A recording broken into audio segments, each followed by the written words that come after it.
அணி திரள்வோம் இறை மக்களே, அன்பில் வாழ்வோம் ஓர் குலமாய்.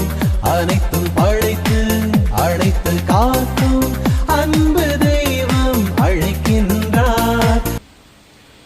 இன்றைய திருப்பலியானது அருள் குடும்பத்திற்கு இறைவன் செய்த அனைத்து நன்மைகளுக்கு நன்றி திருப்பலியாகவும், அவருடைய அன்பு மனைவி மேரி நிர்மலா தன்னுடைய 58வது பிறந்த நாளை கொண்டாடி மகிழ்ந்து கொண்டிருக்கின்றவரை இறைவன் நிறைவாக மேன்மேலும் ஆசீர்வதித்து புதிதாக பிறந்திருக்கின்ற ஆண்டிலே தன்னுடைய பயணத்தில் எந்த விதமான தங்குதடைகள் இல்லாமலும் இறைவனுடைய அருளும் ஆசிரும் என்னாலும் இவளுக்கு இருந்து வழிநடத்த வேண்டும் என்று இந்த திருப்பலியானது ஒப்புக்கொடுத்து ஜெபிக்கப்படுகிறது. மேலும் இன்றைய திருப்பலியானது வர்கீஸ் ஜான்சி ராணி குடும்பத்திற்கு இறைவன் செய்த அனைத்து நன்மைகளுக்கு நன்றியாகும். குறிப்பாக ஜான்சி ராணியுடைய கருத்துக்கள் நிறைவேறும்படியாகும். உடல் நோயிலிருந்து விரைவில் குணம் பெற்று மீண்டுமாய் தன்னுடைய பழைய இயல்பு வாழ்க்கைக்கு திரும்பக்கூடிய அருளையும் ஆசிரியும் இறைவன் கொடுத்தருளும்படியாக இந்த திருப்பலியானது ஒப்பு கொடுத்து ஜெபிக்கப்படுகின்றது. கிறிஸ்துவின் அடிசுவடுகளை பின்பற்றிய புனிதர்களின் ஆன்மாக்கள் விண்ணகத்தில் மகிழ்கின்றன. ஏனெனில் அவரது அன்புக்காக தங்களது இரத்தத்தை சிந்திய அவர்கள் என்றென்றும் கிறிஸ்துவுடன் அக்களிக்கின்றனர். தந்தை மகன் தூய ஆவியாரின் பெயராலே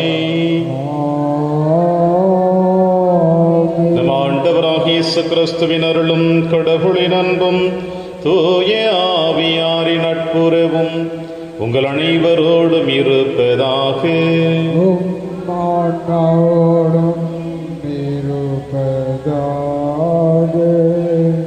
சிலர் முடக்குவாதமுற்ற ஒருவரை கட்டில் கிடத்தி அவரிடம் கொண்டு வந்தனர். இயேசு அவர்களுடைய நம்பிக்கையை கண்டு முடக்குவாதமுற்றவரிடம், மகனே, துணிவோடு இரு, உன் பாவங்கள் மன்னிக்கப்பட்டன என்றார். கிறிஸ்துவில் பிரியமான அன்புமிக்க சகோதர சகோதரிகளே, பாவங்களை மன்னிப்பது இறைவன் ஒருவரால் மட்டும்தான். இந்த மண்ணுலகில் வாழ்ந்து கொண்டிருக்கின்ற நீங்களும் நானும் ஒருவர் ஒருவருக்கு செய்த பாவங்களை மன்னிக்கவும் இயேசு கற்றுக் கொடுத்திருக்கின்றார். குற்றவாளிகள் என்று தீர்ப்பிடுவதை விட நாம் அடுத்தவர்களுக்கு செய்த துரோகத்தை அடுத்தவர்கள் நமக்கும், அவர்கள் நமக்கு செய்த துரோகத்தை நாம் அவர்களுக்கும் ஒருவருக்கொருவரிடையே இருக்கின்ற பாவக்கரைகளை மன்னித்து ஏற்றுக்கொள்ளக்கூடிய அற்புதமான வாழ்க்கையை ஆண்டவர் இயேசு கிறிஸ்து என்ற நற்செய்தி வாசகத்தின் வழியாக நமக்கு தெளிவுபடுத்தி காட்டுகின்றார். அந்த தெளிவு எதன் அடிப்படையில் என்றால், நம்பிக்கை விசுவாசம் உள்ளவர்களால் மட்டும்தான். இப்படி நம்பிக்கை விசுவாசம் உள்ளவர்களால் அந்த ஆழமுள்ள விசுவாசத்தோடு இறைவனை நோக்கி நாம் ஜெபிக்கின்ற பொழுது நம்முடைய விண்ணப்பங்கள் நிறைவேற்றப்படுகிறதையும் நம்மால் உணர முடிகிறது. அந்த வரிசையில் பார்க்கின்ற பொழுது இன்று அன்னையாம் திருச்சபை ரோமை நகர் திரு அவையின் முதல் மறைசாட்சியருடைய நினைவு நாளை கொண்டாடி மகிழ நம் அனைவருக்கும் அழைப்பு கொடுத்திருக்கின்றது. கிறித்துவத்தை ஏற்றுக்கொண்ட அனைவரையும் ரோமை நகரை ஆண்டு கொண்டிருந்த நீரோ மன்னன் அவர்களை கொலை செய்து தன்னுடைய ஆதங்கத்தை தீர்த்து கொள்கிறான். இந்த நிகழ்வுகளிலே எத்தனையோ இறை மக்கள், எத்தனையோ குருக்கள், ஆயர்கள், திருத்தந்தையர்கள் கூட கொல்லப்பட்டதை அன்னையாம் திருச்சபை நமக்கு வெளிப்படுத்துகிறது. அன்று அவர்கள் சிந்திய இரத்தம்தான் இன்று நாம் கிறித்தவர்கள் என்று பெருமையாக வாழ்ந்து கொண்டிருக்கின்றோம். அவர்கள் இறைவன் மீது வைத்திருந்த ஆழமான நம்பிக்கையை போல நாமும் இயேசுவின் மீது நம்பிக்கை வைத்து நம்முடைய ஆன்மீக பயணத்தை தொடர இந்த திருப்பலியிலே பக்தியோடு மன்றாடுவோம். இல்லாமல்ல இறைவனிடமும் சகோதர சகோதரிகளே, உங்களிடமும் நான் பாவியினை ஏற்றுக்கொள்கின்றேன். ஏனெனில் என் சிந்தனையாலும் சொல்லாலும் செயலாலும் கடமையில் தவறியதாலும் பாவங்கள் பல செய்தேன். என் பாவமே, என் பாவமே, என் பெரும் பாவமே. ஆகையால் எப்போதும் கன்னியான புனித மரியாவையும் வான தூதர் புனிதர் அனைவரையும், சகோதர சகோதரிகளே, உங்களையும் நம் இறைவனாகிய ஆண்டவரிடம் எனக்காக வேண்டிக் கொள்ள மன்றாடுகின்றேன். இல்லாமல்ல இறைவன் நம் மீது இரக்கம் வைத்து நம் பாவங்களை மன்னித்து நம்மை நிலை வாழ்விற்கு அழைத்து செல்வாராக. ஆமென். ஆண்டவரே இரக்கமாயிரும். ஆண்டவரே இரக்கமாயிரும். கிறிஸ்துவே இரக்கமாயிரும். கிறிஸ்துவே இரக்கமாயிரும். ஆண்டவரே இரக்கமாயிரும். ஆண்டவரே இரக்கமாயிரும். மன்றாடுவோமாக. இறைவா, உரோமை திரு அவையின் திரளான முதற்கனிகளை மறைசாட்சியரின் இரத்தத்தால் புனிதப்படுத்தி நீரே. அதனால் இத்தகைய துன்பமிக்க போராட்டத்தில் அவர்களிடம் விளங்கிய பற்றுறுதியில் நாங்கள் வலிமை பெற்று அவர்களின் வெற்றியில் என்று மகிழ்ந்திருக்க அருள் புரிவீராக. இறைவனாய் என்றென்றும் வாழ்ந்து ஆட்சி செய்கிற எங்கள் ஆண்டவர் இயேசு கிறிஸ்து வழியாக உம்மை மன்றாடுகின்றோம்.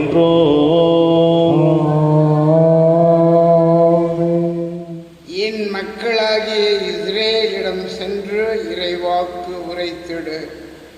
இறைவாக்கினர் ஆமோஸ் நூலிலிருந்து வாசகம். பிரிவு 7 இறை திருவாக்குகள் 10 முதல் 17 முடிய.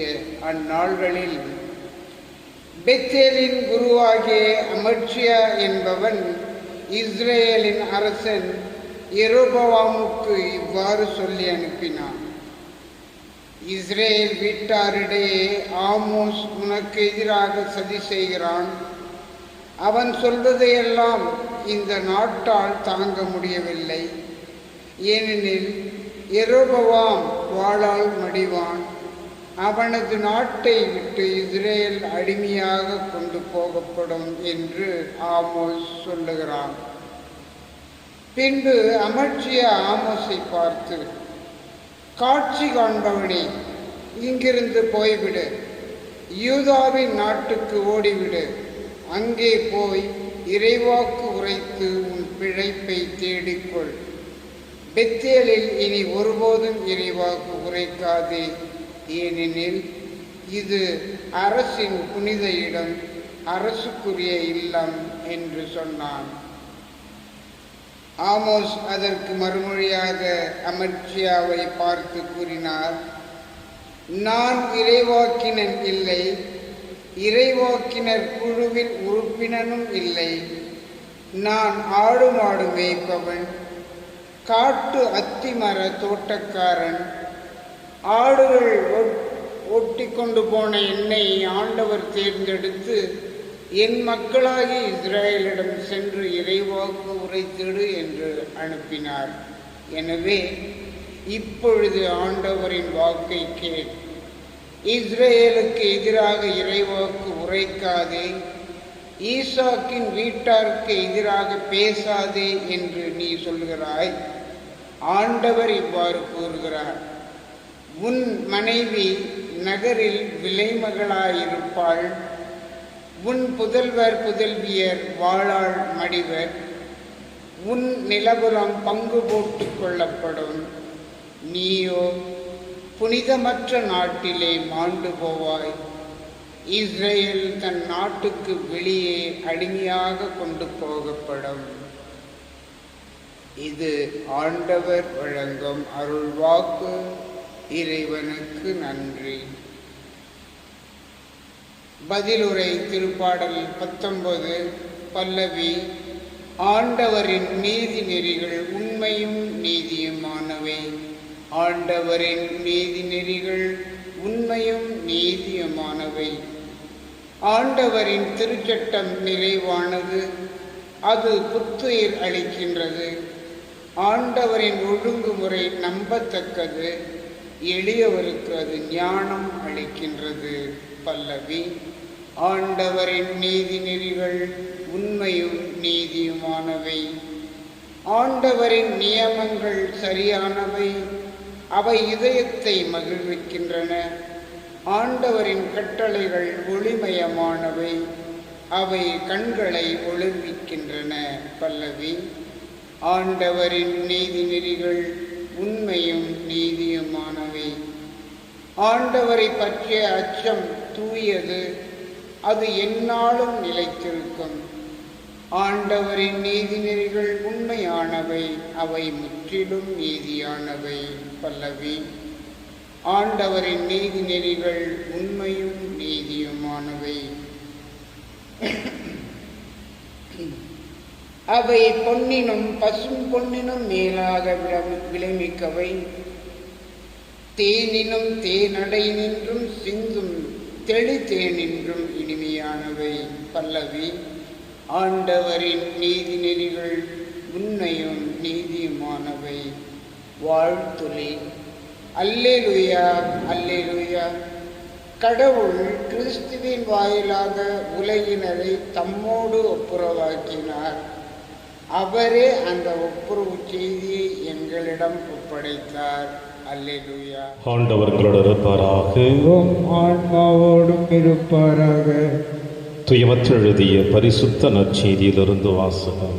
ஆண்டவரே, மாட்சி உமக்கே. இயேசு படகேறி மறுகரைக்கு சென்று தம் சொந்த நகரை அடைந்தார். அப்பொழுது சிலர் முடக்குவாதமுற்ற ஒருவரை கட்டிலில் கிடத்தி அவரிடம் கொண்டு வந்தனர். இயேசு அவர்களுடைய நம்பிக்கையை கண்டு முடக்குவாதமுற்றவரிடம், மகனே, துணிவோடு உன் பாவங்கள் மன்னிக்கப்பட்டன என்றார். அப்பொழுது மறைநூல் அறிஞர்கள் சிலர், இவன் கடவுளை பழிக்கின்றான் என்று தமக்குள் சொல்லிக் கொண்டனர். அவர்களுடைய சிந்தனைகளை இயேசு அறிந்து அவர்களை நோக்கி, உங்கள் உள்ளங்களில் நீங்கள் தீயென சிந்திப்பது ஏன்? உன் பாவங்கள் மன்னிக்கப்பட்டன என்பதா, எழுந்து நட என்பதா எது எளிது? மண்ணுலகில் பாவங்களை மன்னிக்க மானிட மகனுக்கு அதிகாரம் உண்டு என்பதை நீங்கள் அறிந்து கொள்ள வேண்டும் என்றார். எனவே அவர் முடக்குவாதமுற்றவரை நோக்கி, நீ எழுந்து உன்னுடைய கட்டிலை தூக்கி கொண்டு வீட்டுக்கு போ என்றார். அவரும் எழுந்து தமது வீட்டுக்கு போனார். இதை கண்ட மக்கள் கூட்டத்தினர் அச்சமுற்றனர். இத்தகைய அதிகாரத்தை மனிதருக்கு அளித்த கடவுளை போற்றி புகழ்ந்தனர். ஆண்டவரின் அருள்வாக்கு. கிறிஸ்துவே, உமக்கு புகழ்.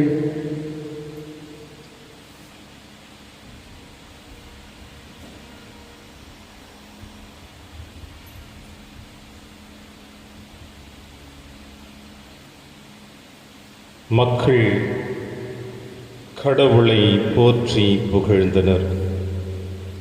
கிறிஸ்து இயேசுவில் எனக்கு பிரியமான அன்புமிக்க சகோதர சகோதரிகளே, இரு நற்செய்தி வாசகத்தை நாம் பார்க்கின்ற பொழுது 3 விதமான கோணங்களில் நமக்கு இந்த நற்செய்தி வாசகம் செய்தியை கொடுக்கிறது. ஒன்று, இயேசுவின் மீது நம்பிக்கை வைத்திருந்த மக்கள் முடக்குவாதமுற்றவனை கட்டிலில் படுக்க வைத்து எடுத்து வருகிறார்கள் இயேசுவிடம். அவர்கள் எந்த அளவிற்கு ஆழமான நம்பிக்கை, விசுவாசம் இருந்திருக்கும் என்பதை நம்மால் காண முடிகிறது. அதுவும் இந்த முடக்குவாதமுற்றவனை சுமந்து வந்தவர்கள் உறவினர்கள் என்று கூட சொல்லப்படவில்லை, பெற்றவர்கள் என்று கூட சொல்லப்படவில்லை, பெற்ற தகப்பன் என்று கூட சொல்லவில்லை. ஆக அவரை கட்டிலில் தூக்கி வந்தவர்கள் இயேசுவின் முன்னிலையில் கிடத்துகிறார்கள். நம்பிக்கையோடு எடுத்து வருகிற நிகழ்வு ஒன்று. இந்த நம்பிக்கையோடு வருகிறவர்களுக்கு அவருடைய உள்ளத்தின் ஆழத்தில் இருக்கின்ற எண்ணங்களை அறிந்து இயேசு அழகாக சொல்லுகிறார். உன் பாவங்கள் மன்னிக்கப்பட்டன, துணிவோடு இரு என்று இயேசு சொல்லுகிறார். இந்த வார்த்தையை கேட்கிற இயேசுவை குற்றவாளி என்று தீர்ப்பிட விரும்புகின்றவர்கள் தான், இவன் யார் குற்றங்களை மன்னிப்பது, கடவுளா என்ற கேள்வியை எழுப்புகிறார்கள். இது ஒரு புறம் இருக்கு. நற்செய்தி வாசகத்தினுடைய இறுதி அத்தியாயத்தில் மத்திய நற்செய்தி அழகாக கூறுகிறார். இதை கண்ட மக்கள் கூட்டத்தினர் அச்சமுற்றனர். இத்தகைய அதிகாரத்தை மனிதருக்கு அளித்த கடவுளை போற்றி புகழ்ந்தனர். எப்படிப்பட்ட அதிகாரத்தை கடவுள் மனிதருக்கு அளித்திருக்கிறார்? ஒரு பெரிய கேள்விக்குறியாக கூட நம்மால் காண முடிகிறது. அது என்னவென்றால், ஆண்டவர் இயேசு கிறிஸ்து அந்த கட்டிலில் தூக்கி வந்த முடக்குவாதமுற்றவனை பார்த்து சொன்ன வார்த்தை, மகனே, துணிவோடு இரு, உன் பாவங்கள் மன்னிக்கப்பட்டன என்று சொல்லுகின்ற பொழுது இந்த மன்னிப்பின் மகத்துவத்தை ஆண்டவர் இயேசு கிறிஸ்து இந்த மண்ணுலகில் வாழ்ந்து கொண்டிருக்கின்ற இறை சாயலாக படைக்கப்பட்ட ஒவ்வொருவரும் தங்கள் வாழ்க்கையில் கடைபிடித்து வாழ வேண்டும் என்று விரும்புவதைத்தான் இங்கே இயேசு வெளிப்படுத்துகிறார். மன்னிப்பு இல்லையே மானுடம் வளர்வதில் எந்த விதமான மாற்றங்களும் காண முடியாது. மன்னிப்பு இருந்தால்தான் மாற்றங்கள் ஏற்பட்டு மானுடம் வளர்ந்து இந்த மண்ணுலகிலே இறையாட்சி எந்த அளவிற்கு விண்ணுலகில் இருக்கிறதோ அதே போல இந்த மண்ணுலகிலும் இருக்கும் என்பதைத்தான் இயேசு தன் சீடர்களுக்கு அற்புதமாக அந்த ஜெபத்தின் வழியாக கற்றுக் கொடுத்திருக்கிறார். அந்த ஜெபத்தை தான் நீங்களும் நானும் ஒவ்வொரு நாளும் திருப்பலி நேரத்தில் சொல்லுகிறோம், ஜெபமாலை சொல்லும் பொழுது சொல்லுகிறோம், நம் தேவைகள் நிறைவேற வேண்டும் என்று சொல்லுகிறோம். உள்ளத்தின் ஆழத்திலே ஒரு விதமான பயங்கள் ஏற்படுகிற பொழுது இயேசு கற்றுக் கொடுத்த ஜெபத்தை சொல்லுகிறோம். அந்த ஜெபத்தினுடைய மைய கருத்தாக மைய பொருளாக இயேசு கற்றுக் கொடுத்தது நாம் மன்னிப்பின் மகத்துவத்தை அறிந்து கொள்ள வேண்டும் என்று.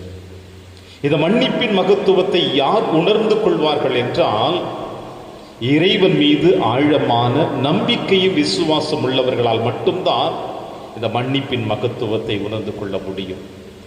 ஏனென்றால் இறைவன் எந்த அளவிற்கு மன்னிக்கக்கூடிய மனநிலையை வைத்திருக்கிறாரோ, அவரோடு நம்பிக்கையோடு விசுவாசத்தோடு யாரெல்லாம் இணைகிறார்களோ அவர்களும் இந்த மன்னிப்பின் மகத்துவத்தை உணர்ந்து கொள்வார்கள் என்பதில் எந்த விதமான ஐயப்பாடுமில்லை. இந்த சிந்தனைகளோடு இன்று அன்னையாம் திருச்சபை ரோமை நகரின் முதல் மறை சாட்சியருடைய நினைவை கொண்டாடி மகிழ நமக்கு அழைப்பு கொடுக்கிறது. பவுலடிகளார் உரோமையருக்கு எழுதிய திருமுகம் 8ஆம் அதிகாரம் 35வது இறைவசனத்தில் இவ்வாறு கூறுவார்: கிறிஸ்துவின் அன்பிலிருந்து நம்மை பிரிக்கக்கூடியது எது? வேதனையா, நெருக்கடியா, இன்னலா, பட்டினியா, ஆடையின்மையா, இடரா, சாவா? எதுதான் நம்மை கிறிஸ்துவிடமிருந்து பிரிக்க முடியும்? நிச்சயமாக இந்த மண்ணுலகில் காணக்கூடிய எந்த ஒரு நிகழ்வுகளும் மண் சார்ந்தது எதுவுமே இறைவனிடமிருந்து நம்மை பிரித்து விடாது. ஏனென்றால் மண்ணை துறந்து, மண்ணாசைகளை துறந்து, உலக ஆசைகளை துறந்துதான் நாம் இறைவனோடு நாம் இணைகின்றோம். எனவே இந்த உலகத்தில் காணக்கூடிய வேதனை, நெருக்கடி, இன்னல், பட்டினி, ஆடையின்மை, இடர்கள், சாவு எதுவுமே நம்மை இறைவனிடமிருந்து பிரித்து விடாது. அந்த ஆழமான நம்பிக்கையோடு தான் ரோமையில் வாழ்ந்த ஆதி கிறிஸ்தவர்கள் இறைவனோடு தங்களை இணைத்து கொண்டார்கள். ஏறக்குறைய கிபி 64ஆம் ஆண்டு பேதுரு இறந்த பிறகு கிறிஸ்தவம் அந்த ரோமை நகர் முழுவதுமாக தழைத்தோங்கி வளர ஆரம்பிக்கப்பட்டது. எத்தனையோ மக்கள் கிறிஸ்துவின் மீது நம்பிக்கை வைத்து கிறிஸ்துவை தம் மீட்பராக ஏற்றுக்கொண்டு திருமுழுக்க பெற்று கிறிஸ்தவம் வளர்ந்து வருகின்ற தருணத்தில் ரோமை நகரில் இருக்கின்ற அந்த ரோமை நகரை ஆண்டு கொண்டிருந்த நீரோ மன்னனுக்கும் சற்று தயக்கமும் ஏற்பட்டது. ஏறக்குறைய கிபி 64ஆம் ஆண்டு ரோமை நகரம் தீப்பிடித்து எரிய ஆரம்பித்துக் கொண்டிருந்தது. இப்படி தீப்பிடித்து எரிந்து கொண்டிருக்கின்ற பொழுது ரோமை நகரில் இருக்கின்ற மக்கள் அனைவருமே நீரோ மன்னனுடைய கபட நாடகத்தை நன்காக அறிந்து வைத்திருந்தார்கள். தன்னுடைய அரசாட்சியை, தன்னுடைய அரண்மனையை இன்னும் விசாலப்படுத்திக் கொள்வதற்காக, அகலப்படுத்திக் கொள்வதற்காக இந்த மன்னன் இப்படிப்பட்ட தீ நிகழ்வினை ஏற்படுத்தி இருக்கிறான் என்று இந்த மன்னன் மீது பழியை சுமத்தினார்கள். இதை கேட்ட மன்னன் மனம் வருந்தினான், கோபம் கொண்டான். எப்படி என் மீது விழுந்த இந்த குற்றம் குறைகளை நான் தீர்த்து கொள்ள வேண்டும் என்பதற்காக நினைத்து கொண்டிருந்த அவன் அப்படியே ஒட்டுமொத்த அந்த தீ நிகழ்வினை கிறிஸ்தவர்கள் மீது எடுத்து வீசினான். கிறிஸ்தவர்கள் தான் தங்கள் மதத்தை வளர்ப்பதற்காக இப்படி தீயை மூட்டினார்கள் இந்த உரோமை நகர் முழுவதுமாக என்று கிறிஸ்தவர்கள் மீது பழிபட ஆரம்பித்தான். இதை கேட்ட மக்கள் ரோமை நகரில் அவனுடைய அரசாட்சிக்கு கீழ் ரோமை தெய்வத்தை வணங்கி கொண்டிருந்தவர்கள் கிறித்தவர்களை கொன்று குவித்த ஆரம்பித்தார்கள். சிலரை சிலுவையில் அறைந்தார்கள், சிலரை காட்டு விலங்குகளுக்கு தீக்கிரையாக்கினார்கள், எரிகின்ற நெருப்பில் கொட்டி தீர்த்தார்கள், கொப்பளிக்கின்ற எண்ணெயில் கொதிக்கின்ற எண்ணெயில் அவர்களை போட்டு வேக வைத்தார்கள். இப்படி பலவிதமான கோணங்களிலே கிறித்தவர்கள் முதல் மறைசாட்சியர்கள் தங்கள் இன்னுயிரை மாய்த்து கொண்டார்கள். இதில் எத்தனையோ இறை மக்கள், குருக்கள், ஆயர்கள், திருத்தந்தையர்கள் என யாரையும் விட்டு வைக்காமல் இப்படி அனைவரையும் கொன்று குவித்தான். இந்த செய்தி ரோமை நகர், அவனோடு இருந்த செனட் அவனுக்கு அறியாமல் ஒரு கூட்டம் கூட்டி அவன் மீது தூக்கு தண்டனை நிறைவேற்றப்பட்டது. இந்த செய்தி கேட்டவுடனே எங்கே தன்னை தூக்கு தண்டனை நிறைவேற்றி விடுவார்களோ என்று அறிந்து இந்த நீரோ மன்னன் தன்னை தானே தற்கொலை செய்து கொண்டு மாய்த்து விட்டான். ஆண்டவர் இயேசு கிறிஸ்து அழகாக சொன்னார் பேதுருவிடம் கெத்சமனி தோட்டத்திலே, ராயப்பா, வாளை உரையில் போடு, வாளை எடுப்பவன் வாளாலே மடிவான். நீரோ மன்னன் தவறான சிந்தனைகளை மக்கள் மீது திணித்து தன் ஆட்சி வளர வேண்டும் என்று விரும்பினான். அதுவே அவனுக்கு பாதகமாகி தன்னை மாய்த்து கொள்ளக்கூடிய நிலைமை ஏற்பட்டது. கிறிஸ்துவில் பிரியமான என் அன்பு தேவ பிள்ளைகளே, இறைவன் மீது ஆழமான நம்பிக்கை வைத்த இந்த முதல் மறைசாட்சியர்கள் தங்களுக்கு மரண தண்டனை கொடுக்கப்பட்டு என்று தெரிந்தும் இயேசுவின் மீது நம்பிக்கையோடு விசுவாசத்தோடு தங்கள் பயணத்தை தொடர்ந்தார்கள், தங்கள் உயிரை கடவுளுக்கு அர்ப்பணித்தார்கள். அன்று அவர்கள் இந்த விசுவாச விதையை விதைக்கவில்லை என்றால் நாம் கிறிஸ்தவர்கள் என்று கூட அழைக்கப்பட்டிருக்க மாட்டோம். எனவே கிறிஸ்துவுக்காக தங்களை அர்ப்பணித்த அவர்களையும் நம்முடைய எதிர்கால வாழ்க்கை கிறிஸ்துவோடு இணைந்திருக்க வேண்டும் என்பதற்காக தங்களையே வாய்த்து கொண்ட இந்த மறைசாட்சியர்களுக்காக இறைவனுக்கு நன்றி செலுத்தி அவர்களுடைய பாத சுவடுகளை பின்பற்றி வாழ இந்த திருப்பலியிலே தொடர்ந்து மன்றாடுவோம். இறைவன் உங்களையும் என்னையும் நிறைவாக ஆசீர்வதிப்பார். ஆமென்.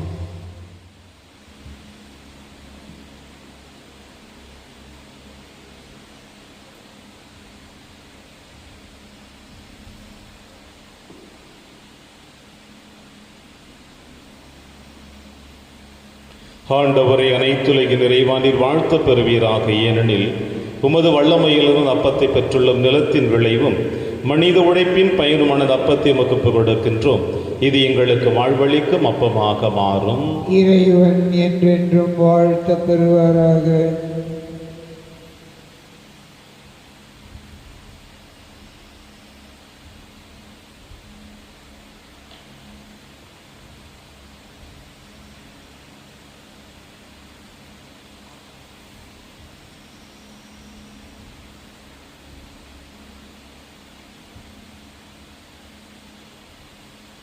ஆண்டவரை அனைத்துலகின் நிறைவானில் வாழ்த்த பெறுவீராக. ஏனெனில் உமது வல்லமையிலும் ரசத்தை பெற்றுள்ளோம். திராட்சை செடியும் மனித உழைப்பின் பயனுமான ரசத்தை உமக்கு கொடுக்கின்றோம். இது எங்கள் ஆன்மீக பானமாக மாறும். இறைவன் என்றென்றும் வாழ்த்த பெறுவாராக.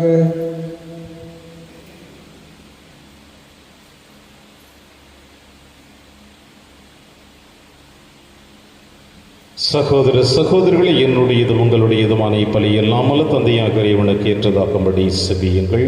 ஆண்டவர் தமது பெயரின் புகழ்ச்சிக்காகவும் ஆட்சிக்காகவும் நமது நன்மைக்காகவும் புனித திரு அவை அனைத்தின் நலனுக்காகவும் உமது கையில் இருந்து இப்பலியை ஏற்றுக்கொள்வாராக.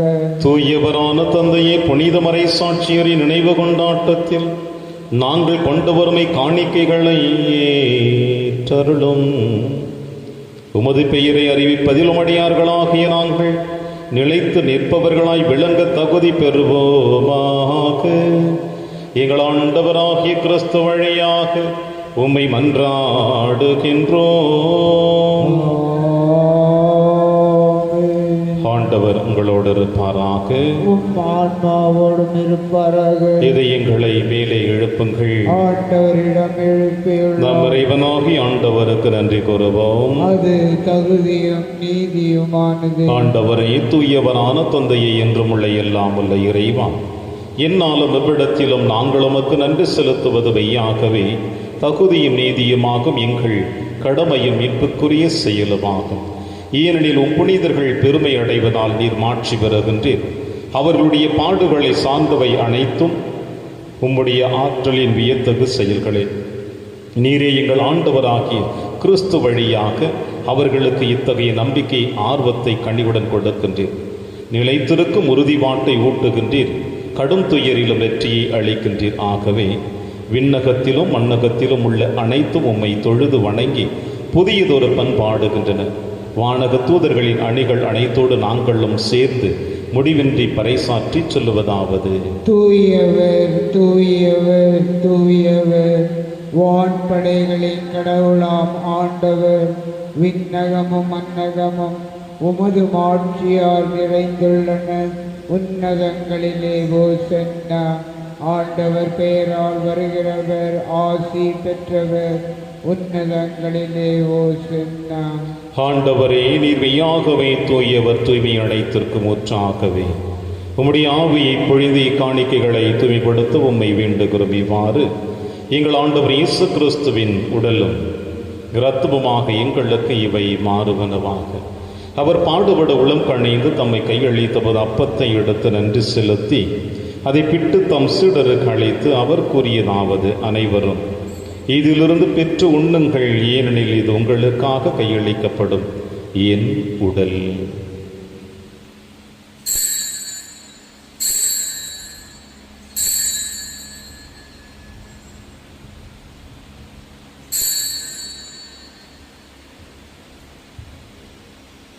அவன் நம்மை இரவு விருந்தை அருந்திய பின் கிண்ணத்தையும் எடுத்து மீண்டும் நன்றி கூறி தம் சீடர்களுக்கு அழைத்து அவர் கூறியதாவது: அனைவரும் இதிலிருந்து பெற்று பருகுங்கள், ஏனெனில் இது புதிய நிலையான உடன்படிக்கைக்குரிய என் இரத்தத்தின் கிண்ணம். இது பாவ மன்னிப்புக்கென்று உங்களுக்காகவும் பலருக்காகவும் சிந்தப்படும். இதை என் நினைவாக செய்யுங்கள்.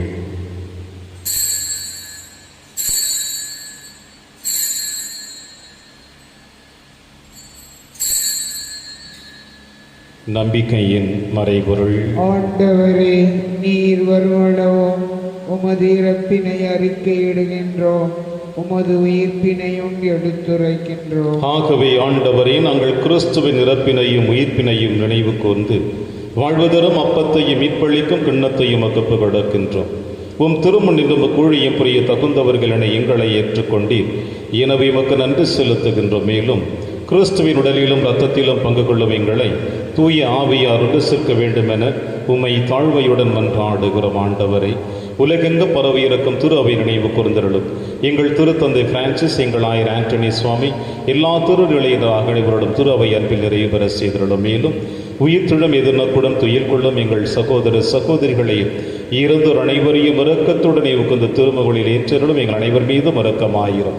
கடவுளின் கன்னித்தாயான புனித மரியா, அவருடைய கணவரான புனித யோசிப்பு, புனித திருத்தூதர்கள், புனித பிரான்சிஸ் சேவியர், புனித கஸ்பார், இவ்வுலகிலும் உகந்தவராயிருந்தாகிய புனிதர் அனைவருடனும் நாங்கள் நிலைவாழ்வில் பங்கு கொள்ளும் தகுதி பெற்று உம் திருமகன் இயேசு கிறிஸ்து வழியாக உம்மை புகழ்ந்தேத்து மரமருள உம்மை மன்றாடுகின்றோம்.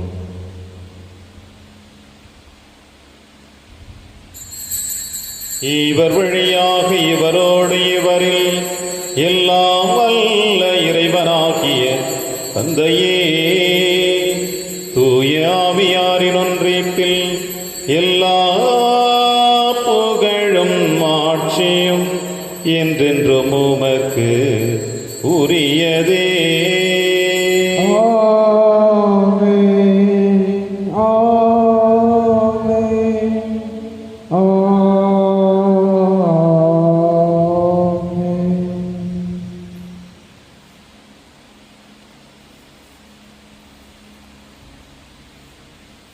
மீட்பரின் கட்டளையால் கற்பிக்கப்பட்டு இறை படிப்பினையால் பயிற்சி பெற்ற நாம் அனைவரும் துணிந்து செல்வோம். விண்ணுலகில் இருக்கிற எங்கள் தந்தை, உமது பெயர் தூயது என போற்ற பெறுக. உமது ஆட்சி வருக. உமது திருவுளம் விண்ணுலகில் நிறைவேறுவது போல மண்ணுலகிலும் நிறைவேறுக. எங்கள் அன்றாட உணவை இன்று எங்களுக்கு தாரும்.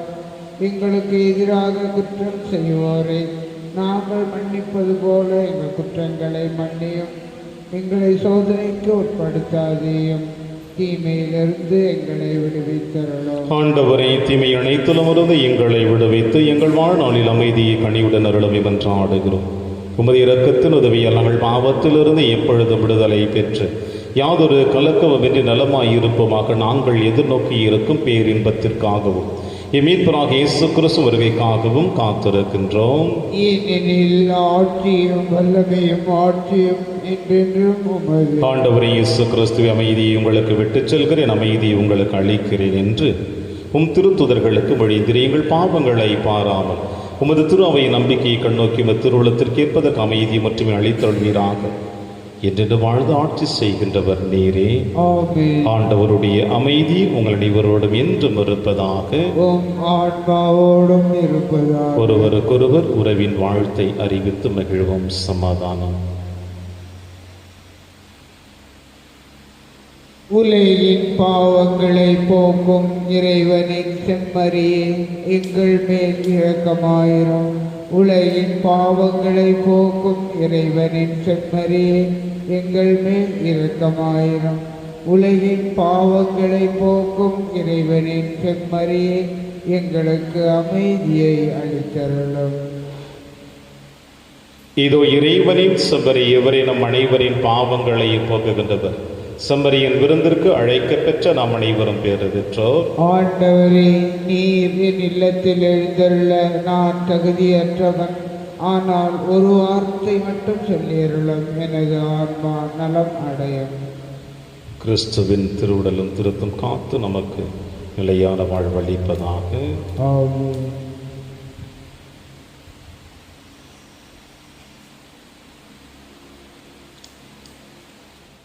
கிறிஸ்துவின் ஆன்மாவே, என்னை புனிதமாக்கும். கிறிஸ்துவின் திருவுடலே, என்னை மீட்டருளும். கிறிஸ்துவின் திரு இரத்தமே, எனக்கு எழுச்சியூட்டும். கிறிஸ்துவின் விழாவின் தண்ணீரே, என்னை கழுவிடுமே. கிறிஸ்துவின் பாடுகளே, என்னை தேற்றிடுமே. ஓ நல்ல இயேசுவே, எனக்கு செவிசாயும். உம் திருக்காயங்களுள் என்னை மறைத்தருளும். உம்மிடமிருந்து என்னை பிரிய விடாதேயும். தீய பகையிடமிருந்து என்னை காத்தருளும். எனது இறப்பின் வேளையில் என்னை அழைத்தருளும். உம்மிடம் வர எனக்கு கட்டளையிட்டருளும். புனிதர்களோடு எக்காலமும் உம்மை புகழ செய்யும். ஆமென். இதோ புனிதர்களின் நிறைவான பரிசு ஆண்டவரிடம் உள்ளது. அவர்கள் உண்மைக்காகவே கிறிஸ்துவுக்காக இறந்தார்கள், நிலையாக வாழ்வார்கள். நன்றி கூறி மன்றாடுவோமாக. இறைவா, உமது புனித மறை சாட்சியரின் வாழ்வில் சிலுவையின் மறைபொருளை வியத்தகு வகையில் ஒளிர செய்தீரே. அதனால் இத்திருப்பலின் வழியாக நாங்கள் வலுப்பெற்று கிறிஸ்துவோடு உண்மையாகவே நினைத்திருக்கவும் திரு அவையில் அனைவரின் மீட்புக்காக உழைக்கவும் அருள்வீராக. எங்கள் ஆண்டவராகிய கிறிஸ்து வழியாக உம்மை மன்றாடுகின்றோம். ஆண்டவர் உங்களோடு இருப்பாராக.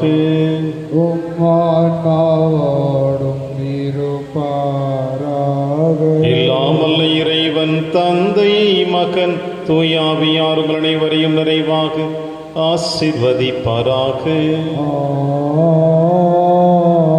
சென்று வாழுங்கள், திருப்பலி நிறைவேறிற்று. இறைவனுக்கு